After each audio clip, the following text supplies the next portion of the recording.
Hey guys, Coach Chad back again. And today I want to talk about your progress assessments and your body weight and your tracking of your body weight on a daily basis. Why we do it, and then more importantly, why it fluctuates so darn much, and why it's important that we have a weekly average, and why it's also important that you don't worry about the daily averages in your weight loss. Okay. So when we get into this, what we are currently doing right now is we have you inputting data into MyFitnessPal or into your body or your progress tracker on a daily basis for your morning body weight.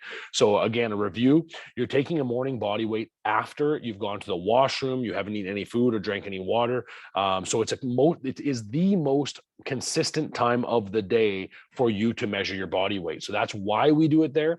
The whole idea is that you're collecting daily body weights and then averaging the weekly body weights out. So if you only take 5 body weights in that week, you then add up all 5, divide by 5, get your average body weight. If you get all 7, which is what we're looking for, you add them all together, divide by 7, get your average body weight loss or gain.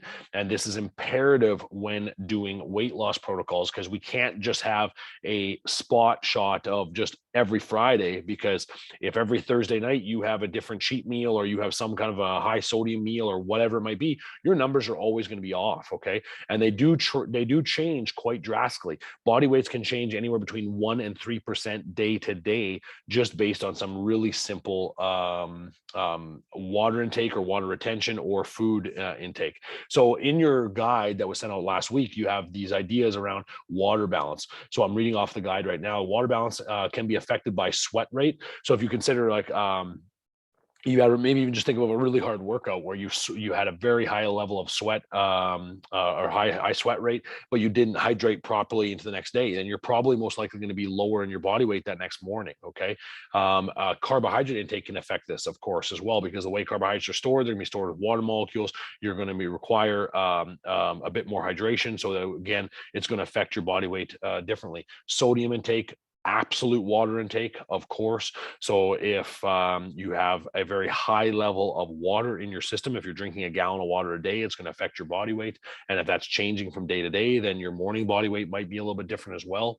And then the other one for women, of course, is menstrual cycles. You have to consider this, and the fact that you want to pay attention. Now, a lot of people who weigh themselves on a daily basis know exactly when their weight's going to change and by how much. And it is an individual thing. Every single person is going to be a bit different. We don't have time to go into all the details as to why, but because of that, you're going to want to know where you are in your monthly cycle to ensure that you're tracking your body weights correctly, so we don't get worried about an increase in body weight if it is that time of the month. Stress levels, medications, certain medications can cause weight gain or cause water retention and a water balance issue.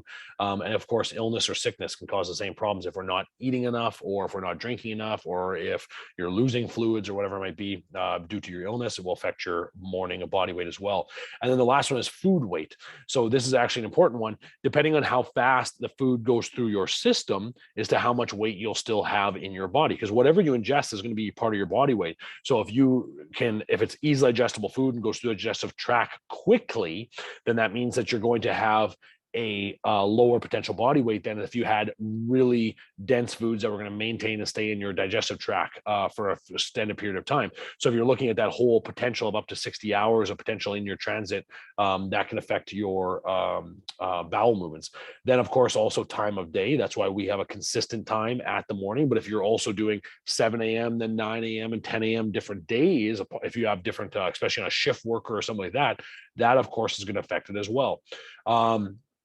Time of your last meal. So if your last meal was a very heavy, big meal in the evening, and then you weigh yourself in the morning, you're most likely going to be heavier, right?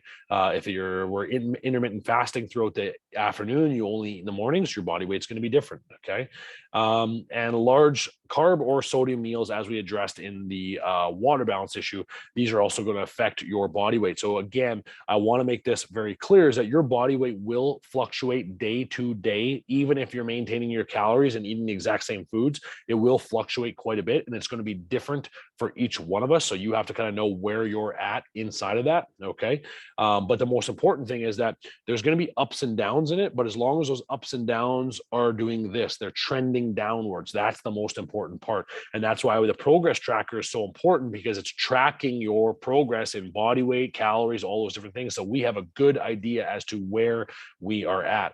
Now, of course, we discussed how do your measurements and your weights in there, but we've already discussed this in the past. But I just want to point out, guys, that to not get caught up on your daily body weight. You want to make sure that you understand the fluctuations exist, and that you want to make sure that we're taking a weekly average and that you're putting that into a bigger perspective of where you're at in your process, okay? Because it does matter. Too many times I've had people get frustrated or upset with a simple weight gain on just a couple days, but then the next day it drops. You know, again, it's a process, but as long as the process is trending in the right direction, then we're on the right track. Okay. Thanks a lot, guys. If you have any questions, drop them in your weekly questions, please.